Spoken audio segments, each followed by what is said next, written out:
அடியே குந்தாணி மாவளே, நானும் என் மாப்பிள்ள சுரேஷும் கோவா ட்ரிப் போலான்னு இருக்கேன்டி. சரிங்க மாமா, 2 பேரும் பார்த்து ஜாக்கிரதையா போயிட்டு வாங்க.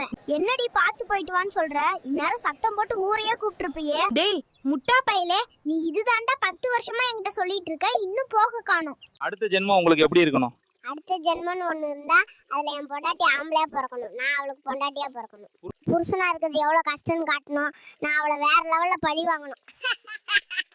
என்னங்க ஆச்சு? அடிபட்டு இருக்கு. அது வாங்க, என் பொண்டாட்டி நேத்து சனி பயிற்சிக்கும் குரு பயிற்சிக்கும் என்ன வித்தியாசம்னு கேட்டாங்க.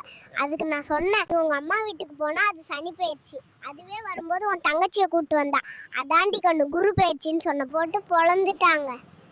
காதலியை கொண்டாடுற ஆண்கள் மனைவியை கொண்டாடுறது இல்லையே. இயற்கையை ரசிக்கிறோம், அதுக்காக இயற்கை சீற்றங்களை ரசிக்க முடியுமா? அது முடியாதுங்க.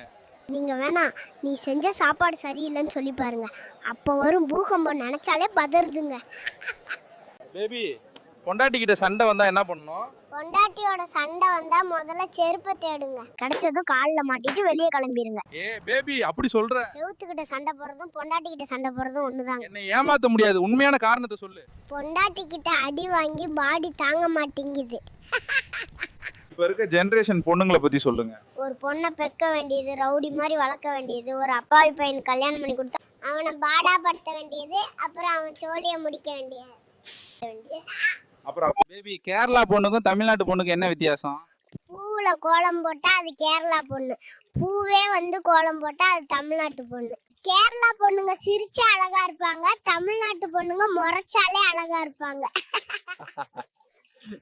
உன் பொண்டாட்டி பத்தி கவிதை சொல்லு. அழகான மனைவி அன்பான துணைவி அமைந்தாலே பேரின்பமே. உண்மையை சொல்லுடா. அடங்காத மனைவி லூசான துணைவி அமைந்தாலே பெருந்துன்பமே.